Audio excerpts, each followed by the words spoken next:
Assalomu alaykum, hurmatli YouTube kuzatuvchilari. Bugun mana Qur'on mo'jiza kanalimizda yangi loyiha boshladik. Bu loyihaga ko'ra Qur'onning mo'jizaligi va undagi keltirilgan mo'jizalar haqida qisqacha to'xtalib o'tmoqchimiz. Bugungi mavzuyimiz koinotning yaratilishi haqida bo'ladi. Kanalimiz yangi bo'lganligi sababli kanalga obuna bo'lib, like bosishingizni so'rab qolamiz. Biz esa boshladik.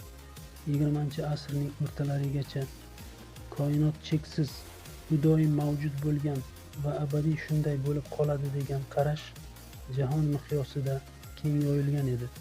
Turg'un koinot modeli sifatida ma'lum bo'lgan bu qarashga ko'ra, koinotning na avvali va na oxiri bor edi.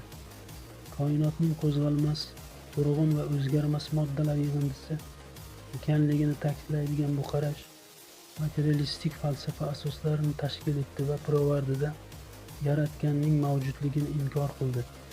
Biroq 20-asr mobaynida fan va texnika rivojlanib borishi natijasida turg'un koinot modeli butunlay tag tomiri bilan sug'urib tashlandi.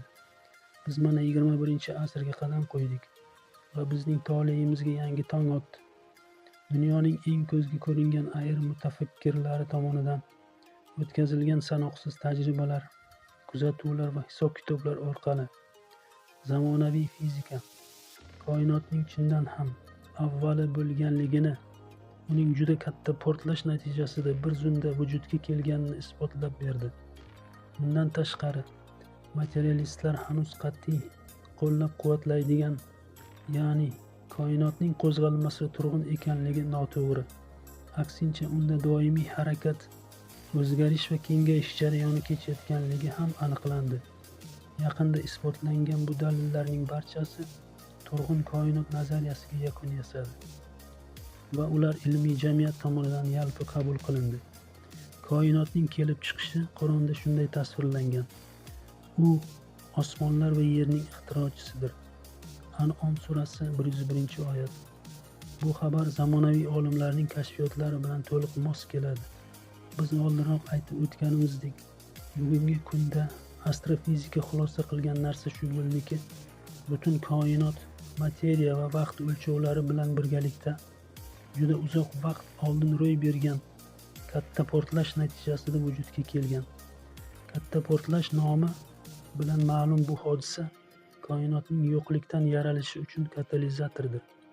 Bu portlash taxminan 15 milliard yil oldin bitta yolg'iz nuqtadan kelib chiqqan. Katta portlashdan oldin materiya degan narsaning o'zi yo'q edi. Na materiya, na energiya va na vaqt mavjud bo'lgan yo'qlik holatida faqat metafizik jihatdan tasvirlash mumkin bo'lgan materiya, energiya va vaqtlarning barchasi bir zumda yaratildi.